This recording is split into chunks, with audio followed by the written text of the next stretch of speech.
Hello friends, this is doctor Nishant Sharma and I am pursuing my MBBS from GMC Saharanpur. मैंने अपनी biology doctor Vinay Pandey sir से पढ़ी and उन्होंने मेरे कंसेप्ट बहुत अच्छे से क्लियर करा है, जिसकी वजह से मैं नीट में काफी अच्छा स्कोर कर पाया। And from my point of view, doctor Vinay Pandey sir is the best faculty for biology. अगर आप नीट क्रैक करना चाहते हैं तो सर की 7 क्लासेस को लाइक करें, सब्सक्राइब करें एंड बेल आइकन को प्रेस। बाद में हम लोग यहाँ पर देखते हैं मेल रिप्रोडक्टिव स्ट्रक्चर के बारे में बात करेंगे। तो मेल रिप्रोडक्टिव स्ट्रक्चर की अगर हम लोग बात करते हैं तो मेल में primary and secondary reproductive structure दोनों के बारे में हम लोग बात करेंगे। तो सबसे पहले अगर हम मेल रिप्रोडक्टिव स्ट्रक्चर्स में प्राइमरी सेक्स ऑर्गन की बात करें तो कहते हैं कि one pair testis are the primary sex organ of the male. One pair testis, male में जो टेस्टिस होते हैं वो हमारे एब्डोमिनल कैविटी के अंदर नहीं बल्कि एब्डोमिनल कैविटी के बाहर एक पाउच लाइक स्ट्रक्चर में पाए जाते हैं, जिसे हम स्क्रोटम सैक कहते हैं। यहां पर हम लोग देख रहे हैं, हमने एक डायग्राम बनाया है।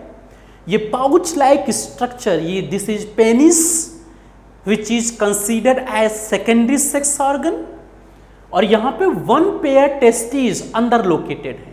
कहां पर? एक पाउच लाइक स्ट्रक्चर के अंदर, जिसे हम लोग स्क्रोटम या स्क्रोटल सैक कहते हैं। वो कैसा है? एब्डोमिनल कैविटी के बाहर हैंग करता रहता है। किसी ने रीजन पूछा कि सर हमारे बॉडी में सारे विसरल ऑर्गन या तो एब्डोमिनल कैविटी के अंदर हैं या थोरैसिक कैविटी के अंदर हैं, तो फिर ये टेस्टिस एब्डोमिनल कैविटी के बाहर क्यों है?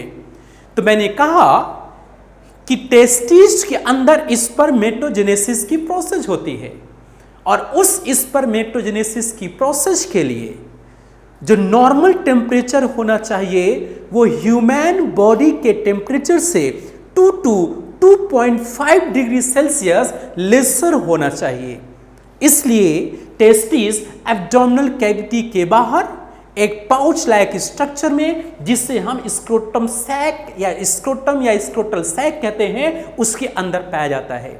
अब अगर हम इस स्क्रोटम या स्क्रोटल सैक का स्ट्रक्चर देखें तो सबसे बाहर क्या होता है? एक डार्क स्किन की लेयर पाई जाती है।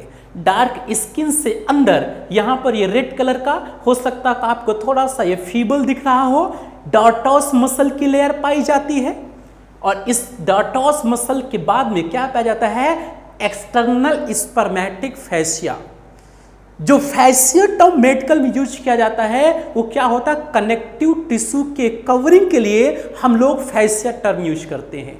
फिर एक्सटर्नल स्पर्मेटिक फैसिया के अंदर एक और मसल की लेयर पाई जाती है, जिसे हम क्रीमेस्टर मसल कहते हैं। जिसे हम लोग क्या बोलते हैं? जिसे हम क्रीमेस्टर मसल कहते हैं। और इसके बाद में क्रीमेस्टर मसल के अंदर क्या पाया जाता है? इंटरनल स्पर्मेटिक फैसिया पाई जाती है। यानी कि स्क्रोटम सैक में ये क्या होते हैं? इतने लेयर्स पाए जाते हैं। इसके बाद में इस बैग लाइक स्ट्रक्चर के अंदर यहां पर हम लोग देखते हैं ये टेस्टिस लोकेटेड होते हैं, और जो टेस्टिस होते हैं ये टेस्टिस एक स्ट्रक्चर, फ्लेक्सिबल कनेक्टिव टिश्यू का एक स्ट्रक्चर होता है। इलास्टिक फाइबर्स पाए जाते हैं, जिसे हम लोग क्या बोलते हैं? ग्यूबरनाकुलम, या इसे हम मेसोर्टियम कहते हैं। मीन्स अगर आपसे क्वेश्चन पूछा जाए कि testis are attached with scrotum sac with the help of, then your answer will be gubernaculum और मेसोर्टियम। यानी कि जो टेस्टिस होते हैं वो स्क्रोटम सैक से कैसे अटैच होते हैं? बोलते हैं कि मेसोर्टियम या ग्यूबरनाकुलम के थ्रू अटैच्ड रहते हैं। इसके बाद में अगर हम लोग यहाँ पर आगे बात देखते हैं, यहाँ पर जो 2 टाइप के हमने आपको मसल्स बताए, एक क्रीमेस्टर मसल बताया और दूसरा डार्टोस मसल बताया। बोले कि क्रीमेस्टर मसल और डार्टोस मसल का फंक्शन क्या होता है? तो जो डार्टोस मसल हमने यहां पर बताया है, डार्टोस मसल क्या करते हैं? Contraction relaxation, contraction relaxation.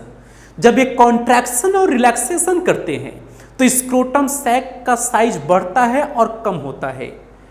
ऐसा क्यों होता है? जब गर्मी का दिन होगा तो ये रिलैक्स कर जाएंगे। डार्टोस मसल क्या करेंगे, रिलैक्सेशन कराएंगे स्क्रोटम सैक में, ताकि स्क्रोटम सैक का टेम्परेचर बढ़ जाए और बॉडी से ज़्यादा हीट लॉस हो, ताकि टेम्परेचर को कांस्टेंट रखा जा सके। और अगर ठंडी के दिन है तब क्या होगा, डार्टोस मसल कॉन्ट्रैक्शन कराएंगे, ताकि स्क्रोटम सैक का साइज छोटा हो जाए। जब इसका साइज छोटा होगा तो हीट लॉस कम हो जाएगा, again for the temperature regulation. बोले कि फिर भैया हमको बताइए कि क्रीमेस्टर मसल का क्या फंक्शन होता है। तो बोले कि जो क्रीमेस्टर मसल होता है, वो क्रीमेस्टर मसल का क्या फंक्शन होता है। तो बोलते हैं जो क्रीमेस्टर मसल होता है, इसका फंक्शन होता है टेस्टिस को up and down. Up and down का मतलब क्या होता है, जैसे ठंडी के दिन है तो टेस्टिस को क्रीमेस्टर मसल क्या करते हैं, पुल करते हैं, और पुल करके एब्डोमिनल कैविटी के नज़दीक लाते हैं, ताकि उस पर्सन का जो बॉडी टेम्परेचर है वहाँ से टेस्टिस हीट को गेन करके स्पर्मेटोजेनेसिस की प्रोसेस को कर सकें।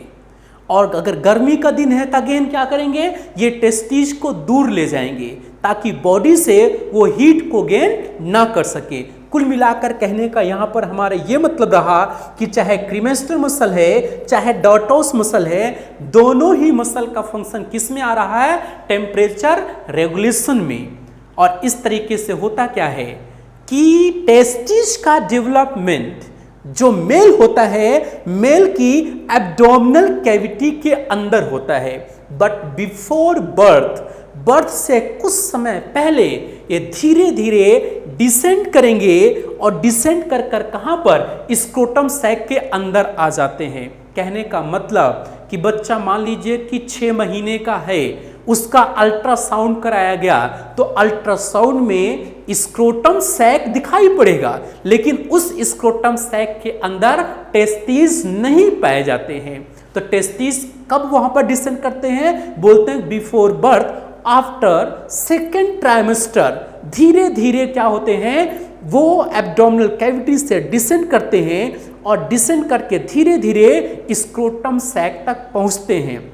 कभी कभी क्या होता है कि जो टेस्टिस हैं ये एब्डोमिनल कैविटी के अंदर डेवलप किए, लेकिन स्क्रोटम सैक में ये डिसेंड नहीं कर पाए, और इस तरीके से अगर वो एब्डोमिनल कैविटी के अंदर ही रह गए, यानी कि स्क्रोटम सैक में नहीं पहुंच पाए, तो इस बीमारी को क्या कहा जाता है, this disorder is known as cryptorchidism. इस बीमारी को क्या बोलते हैं, बोलते हैं कि इसे क्रिप्ट ऑर्किडिज्म कहते हैं। क्रिप्ट ऑर्किडिज्म, क्रिप्ट का मतलब होता है छिपा हुआ, क्रिप्ट ऑर्किडिज्म इसमें क्या होता है, तो बोलते हैं कि जो टेस्टिस होते हैं उनका डेवलपमेंट नॉर्मल होगा inside the abdominal cavity, but they fail to descend in the scrotum sac, and this disorder is known as cryptorchidism।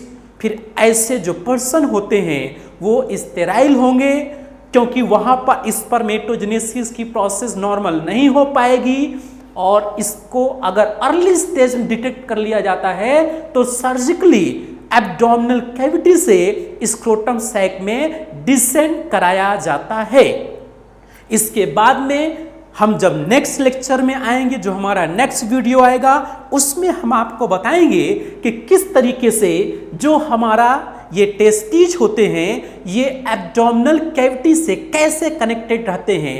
एक रस्सी या कॉर्ड लाइक स्ट्रक्चर के थ्रू कनेक्टेड रहते हैं, जिससे हम स्पर्मेटिक कॉर्ड कहते हैं। वो इंग्वाइनल कैनाल के थ्रू डिसेंड करता है। इन सारी चीज़ों को हम लोग कब देखेंगे, नेक्स्ट वीडियो में। Thank you very much.